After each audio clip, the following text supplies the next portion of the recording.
It was 55 years ago to the day that Anita woke us all up early, shouting, "At last I'm going. At last I'm going to school today. At last I'm going." She had been desperate to start school for months.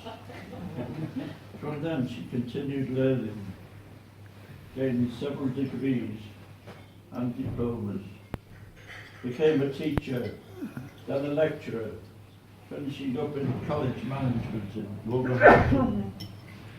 One unusual achievement was to receive a professional football referee's license.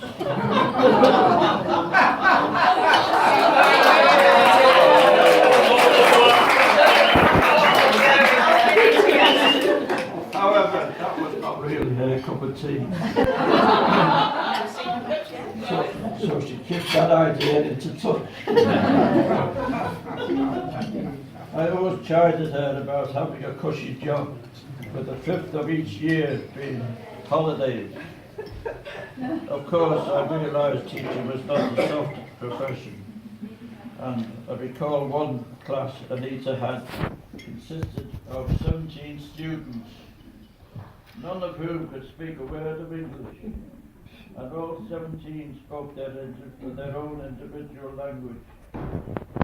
Anita has been retired now for several years, enjoying life and plenty of holidays with Imra, her husband. I trust you will all enjoy a lovely evening, and I am looking forward to being entertained by the young magician Fletcher, who once did a show with Paul and Daniels, and was voted Young Magician of the Year. And I hear he's just come up from London this last hour or two after doing a show down there. Cheers and love to all from Honest Ernest.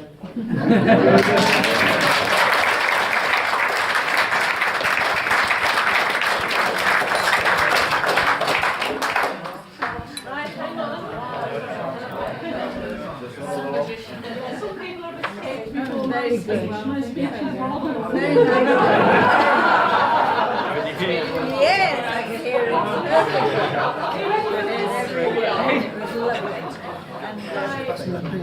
My lords, Easy for you. ladies, reverends, knights, gentlemen, and anyone else. Yes, Mom. Good evening, everyone. It's really good to have the company of so many of you here today. Alison and I, we both want to express our sincere thanks to you all for making the effort, and some of you from quite great distances away. We realise that the Reverend Anne is actually from the school and universities table. She has turned down the Bishop's garden party and with a deanery to attend that.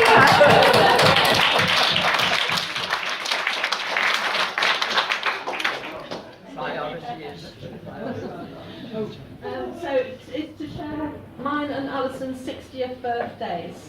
I feel a bit of a fraud at this point because there's at least one table here that knows that my 60th birthday isn't actually for another couple of months, to put it mildly. So, but obviously Anita and I have known each other a long time, and it seemed like a good idea.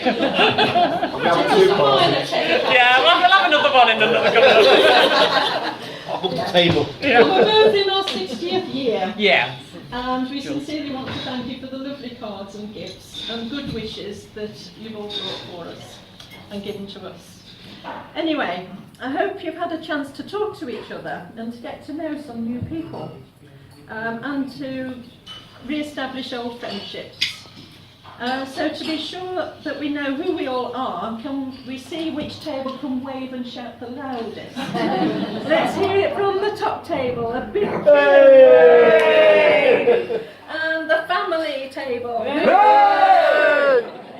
And the work people table. Hey! That wasn't very loud. Business friends. Yeah!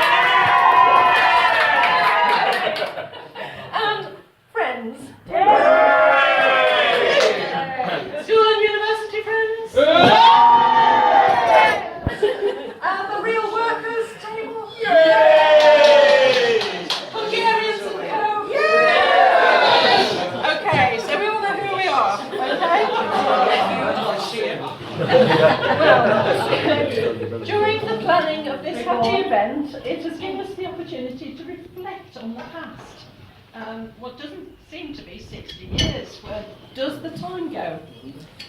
The last 60 years have been quite busy, to say the least. So now Alison and I are both looking forward to fitting in more holidays and a bit more relaxation. Actually, that's not quite true, as I've already been on 4 holidays this year with another 2 planned. Alison hasn't stopped working yet, and neither of us have a clue as to what the word relaxation means. So instead, Alison and I intend to continue with living life together, making the most of the future, and keeping in touch with good family and friends such as yourselves. I dare say that you all have tales and memories of times when we have been together in the past, and to help record some of the stories, I have got this little quiz, and I wanted people to fill in any gossip you can find out about Alison and I. It's for our memoirs, you see. We will edit them severely, of course. Rather better than the photographs of Alison. Okay, but we will be awarding 2 prizes for the one who gets the most gossip written down on that piece of paper. I've got lots of paper over there. Okay, and then we do intend to cut the cake later on. I haven't quite got Mary Berry's approval for the cake, but I'll try my best. It is homemade, and I hope it tastes better than it looks. We'll have it, I'll Anyway, I've got 1 or 2 little anecdotes to highlight. Going back a bit now. At the age of 11, Alison progressed into the top stream of Warrybank Mixed Comprehensive School in Liverpool. And there's nobody here who knows that's not true. Yeah. Who knows it? Did you go there? No, my son did. Got expelled. Yeah. But things goes around. We've got a few tales to tell about Liverpool schools. Anyway, being a bit of a bright spark myself, I did manage to pass the 11+ exam and go to Prescott Girls Grammar School. We all have school day memories, but mine included the greenhouse grown tomatoes that Anne's father used to grow for us. I don't think Anne ate very many of them, but me and Claire used to devour them. Okay, I don't think you liked them, did you, Anne? Not over keen. No. I was probably telling my dad I was eating them and giving them to you. I think that's what was happening. Anyway, eating these tomatoes obviously helped Claire's brain to work, but she used to work all the answers out quickly, and I used to crib from them and think, oh, I don't remember so that. that's done, is it? And I did learn a lot of complicated stuff from our Claire over there. Anyway, thanks Claire and Anne for being good friends through school. I think Joan. Let's pick on Joan. Oh. My cousin over there. You also attended this renowned girls' grammar school establishment. Yes, yes. And you did manage to find Mike, your husband. That's right. It's girls' With the grammar sweet school, so deacon. don't worry. We were a bit like Centrinians, which you'll be able to tell from some of the photographs, especially on geography field trips. But apart from when the girls in our class on the first floor tried to kidnap the hunky male window cleaners from the tops of their ladders, boys eluded me entirely until I went to Lancaster University, St Martin's Teacher Training College, where I met Alison. No, she's definitely not a boy, but she did know what boys were, and she was confident, and actually talked about. I wasn't Warrybank comprehensive. No grammar. And proceeded to introduce me to a few. Okay. At university, that's where I actually met Alison. We had plenty of parties in Golgotha Village, where Alison and Janet. There's Janet. Shared a house with 2 of the girls and I visited. The house had been a hostelry in olden days, and through our study of old historic maps of Lancaster, we discovered that a mile-long passageway led from the cellar in this house and went underground and came up in Lancaster Castle.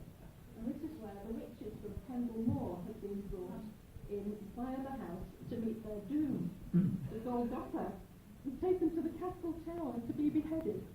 Ideal student accommodation. We tried not to dwell too much on the history of the house. on student life and having parties in the house. This is where Alison's first cooking skills were tested out, and she prepared to make a bean risotto. Do you remember this? University. Okay, here's to mix the packet of dried beans in soak and water, as shown in instructions before cooking. Then we went off to lectures and the disco, and we returned to the beans, having expanded in the pan and swelled up into an amorphous mass that spread out over the whole kitchen, down onto the floor. The beans were everywhere.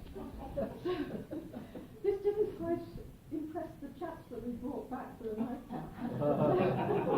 In future, Alison carefully weighed a small portion of the beans to make the risotto so well as well. It's imprinted on my brain. Okay. Anyway, at the age of 21, I remember being at home and Dad organising a fancy dress party for my 21st. We always had great family parties through the years, but this one topped the lot. We paraded around the lounge in the bungalow in Knowsley Village, with various distinguished family members being allowed to be the judges. I think Barbara's dad, Uncle Jim, he came as Jerry Roussos. As he had the sound effects coming from his tape recorder strapped to his stomach. But this was, you know, good technology for those days. And so I think he won. And then, I'm not sure about Auntie Gladys and Auntie Frances, whether they came as schoolgirls or whether they came in these roaring 20s outfits. And their outrageous dancing got second prize. Cousin Roy, Joan, your brother, was disqualified for indecent exposure as he arrived in a trench coat which he proceeded to open to seated ladies to reveal a packet of flash washing powder placed strategically. The screams were just embarrassing. Anyway, after such traumas, I still managed to graduate and find a teaching job at Bilston Girls High School and Sixth Form Centre in the West Midlands. And that's where I met many valued colleagues, including Sue Wynne from the Collins table, work table, with whom for over 30 years we've delivered a huge range of geography and environmental science courses to an even wider variety of people from all sorts of backgrounds. The work friends include such individuals as the famous, or the infamous, Lord John Rosier, who's supposed to be here but obviously hasn't quite managed to leave with prior engagement. He's a lord. We address him as Lord now because he acquired this title through purchasing several square feet of land in the Scottish Highlands near Glencoe. It's a conservation plot.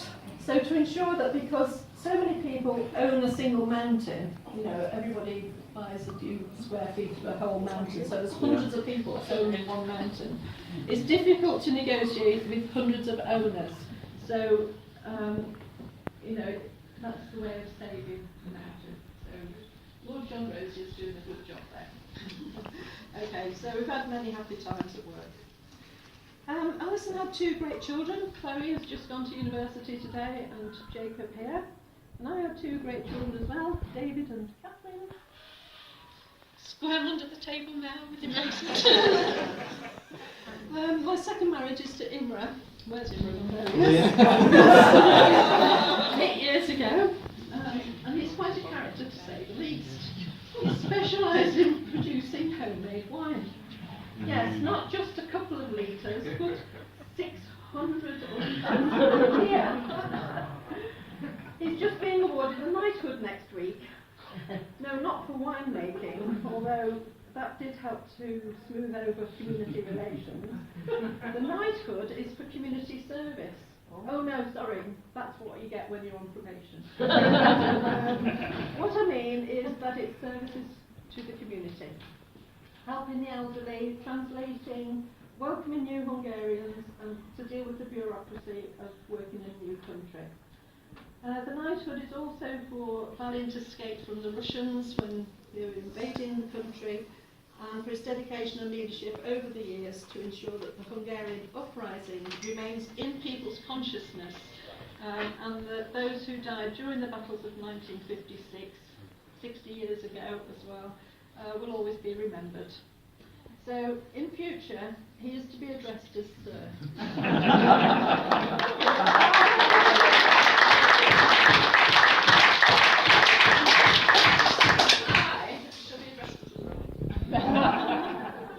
However, there does seem to be a problem with this, as my request for a bow and a curtsy to my school friend, the Reverend Anne, was met with a rather irreverent "Sod off, Anita, I'm not curtsying." What can I say?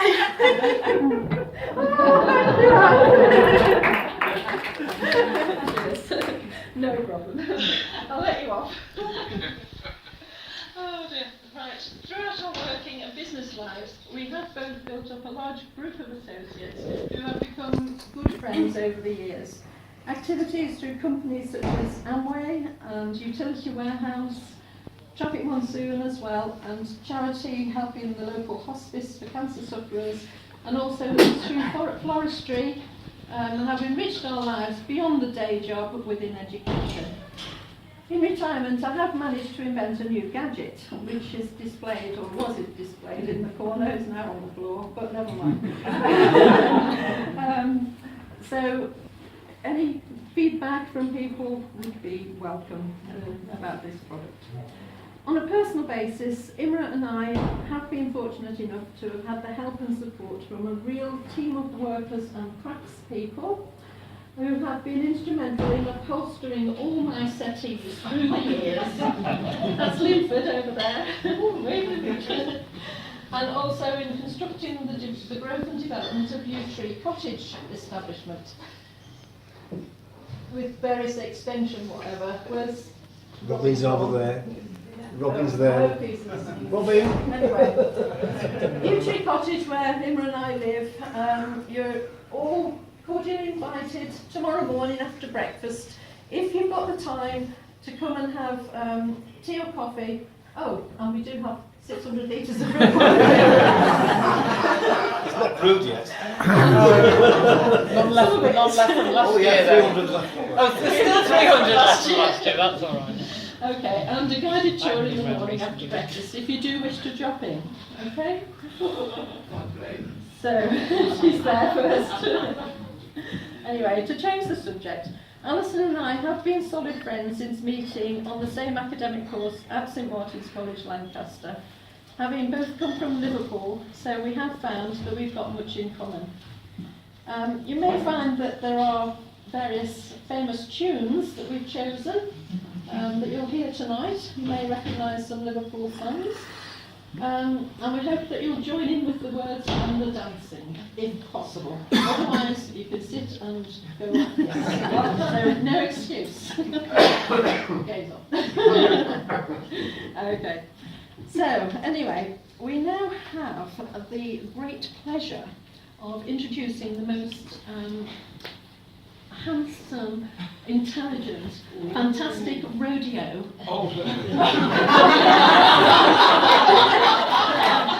That anyone could have. So, Andy, would you like to introduce your son Fletcher, please? He's the manager, by the way. I'm the roadie.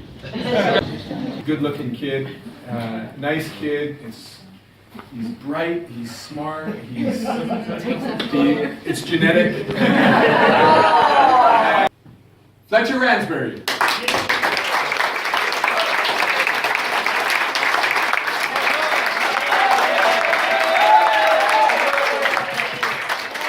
Thank you. Carry on going. I deserve more. Thank you, Mummy. Now, I am so sorry that this so-called Fletcher Russell Ransbury couldn't be here tonight. I do not know what he is doing. So I have sent myself along instead. Pierre, bonjour, ça va bien, and welcome to my restaurant, okay? A restaurant. Use your imagination, sir, okay? This is meant to be a comedy act, okay? So, I tell you, for this special evening tonight, happy birthday, beautiful mademoiselles, I bring you my specialty bottle of French, not Hungarian. There we go, my famous, I pour for you, I pour for you, here you go. It's my favorite bit of this stupid act.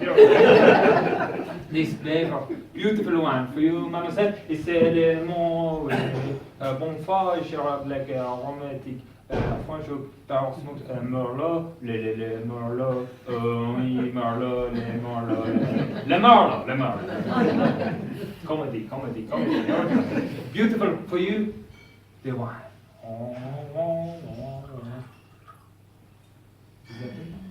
I'm so sorry.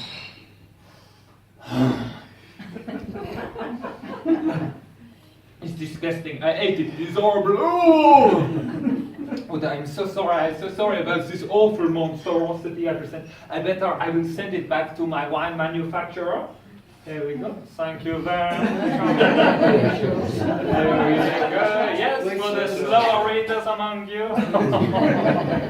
There we go. I read something in there in the Philip Schofield, you know, Silver Foxy. He has section over here. Where is it? There we go. Ah, there we go. If the wine is not good wine, then put it back in and we make it afresh. Right away. Here we go. This is very good. Here we go. So you what's the instruction? So open it up to any random correct page.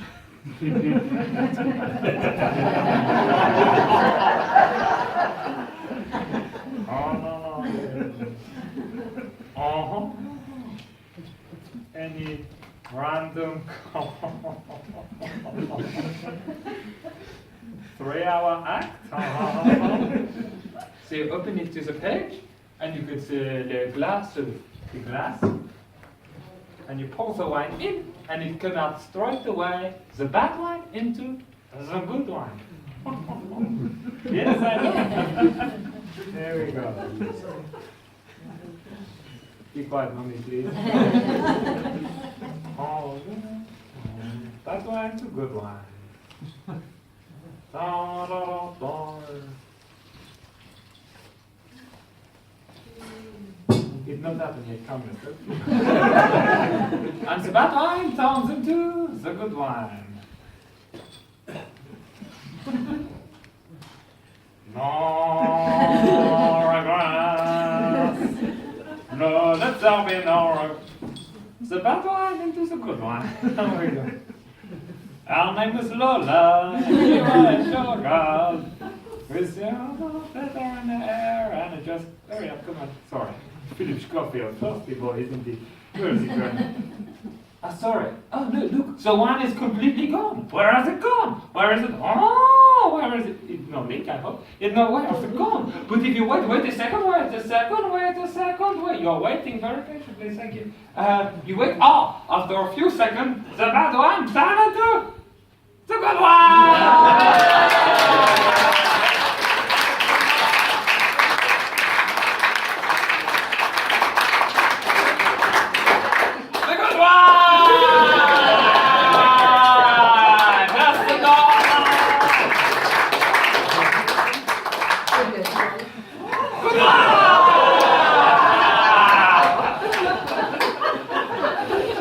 Get drunk on that.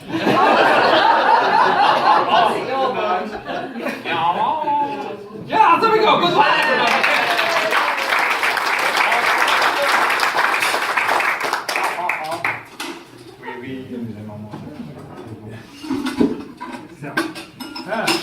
So, sometime in my restaurant, romantic couples come in on their romantic dates. And they come in, they assorte, and they say, and I say, what do I say? I say to them, do you know how to say wine in French? And they say, vino. They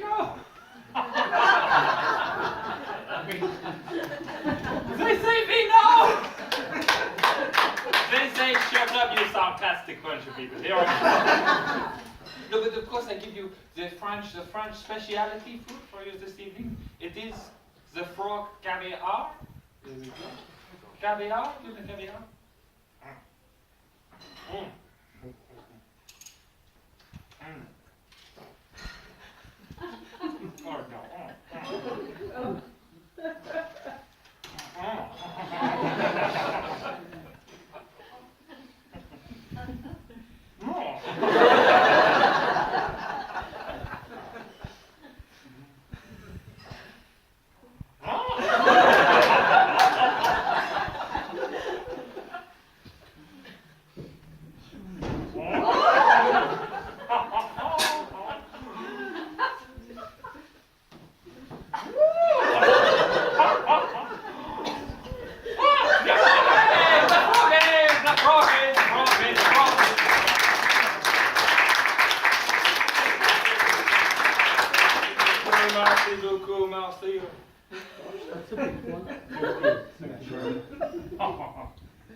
It's got nothing to do with my act, I like it.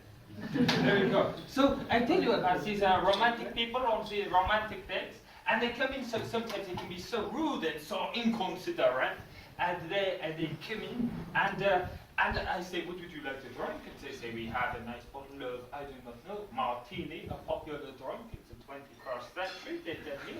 And they go, okay, so I give you, here's a nice bottle of the finest martini I could find in any normal magic shop I go to.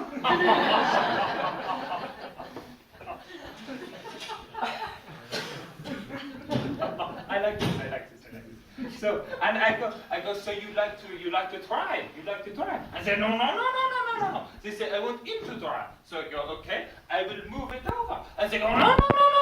This is aesthetically unpleasing. I go, okay, well I put it over and I move them over. And they go, no. And I go, be quiet for a moment, please. I said, who do you think I am? Some type of Tommy Cooper man who goes, ha. And I said,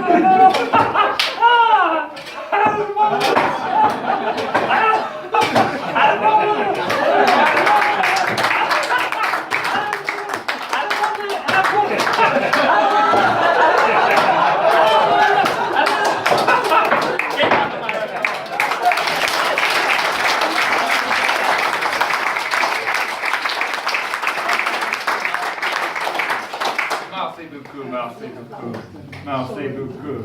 Thank you. It's okay. It's very good. Now, I tell you, because I wish you both a very happy Christmas, birthday, whatever. I joke. Happy birthday. Thank you very much. They have enough round of applause already. So for you, I make a very special French dessert, a secret of my family for all of these thousands of years, which I just keep in here with my pan, my grandmother's cooking pan, with a secret recipe.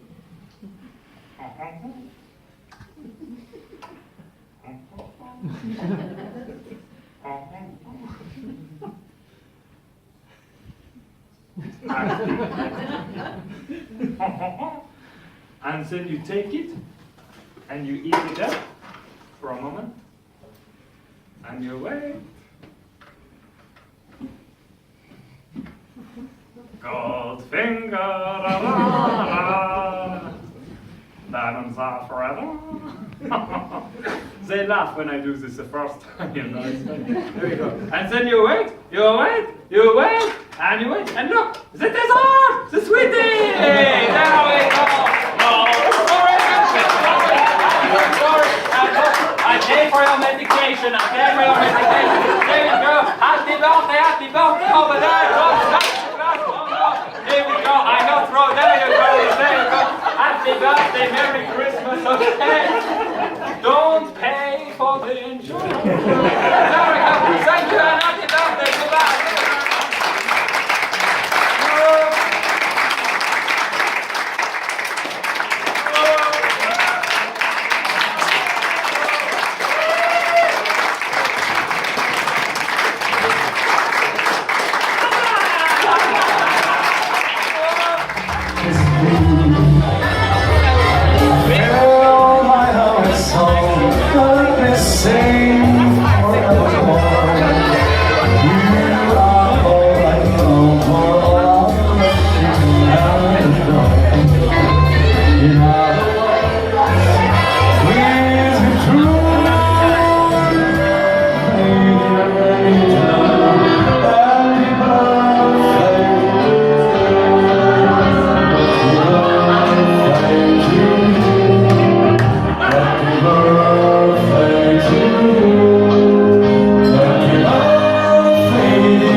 Anyway, it's been smashing. I don't know if you're enjoying yourselves. yourselves, but I hope you can get up and do a little bit of a jig.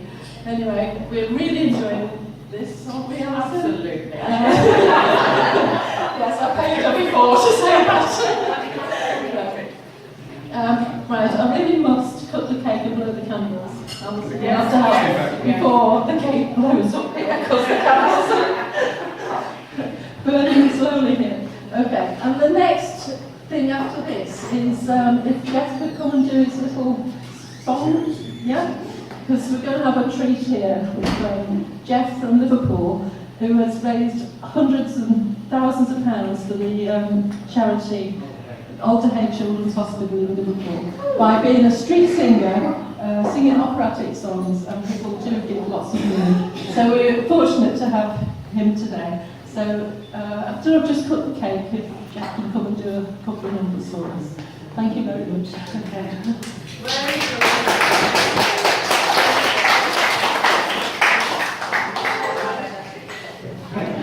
You have to stand over there. There you go, smile. That's 120 years right there.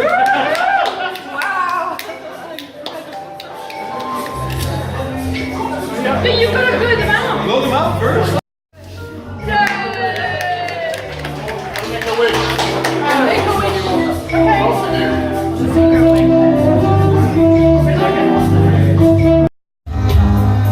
I know they are praying on the dawn.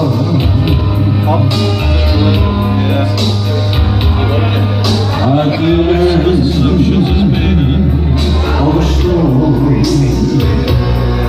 There's a golden time. I was too young to know. Oh, Johnny, go, go, go! Go! Johnny, be good, yeah. You never come here like a sailor, and I understand how you more than anyone died. You know that I have from the start. So build me up, I got number 5. So you'll have a time when I couldn't be before your door. If you just let me know.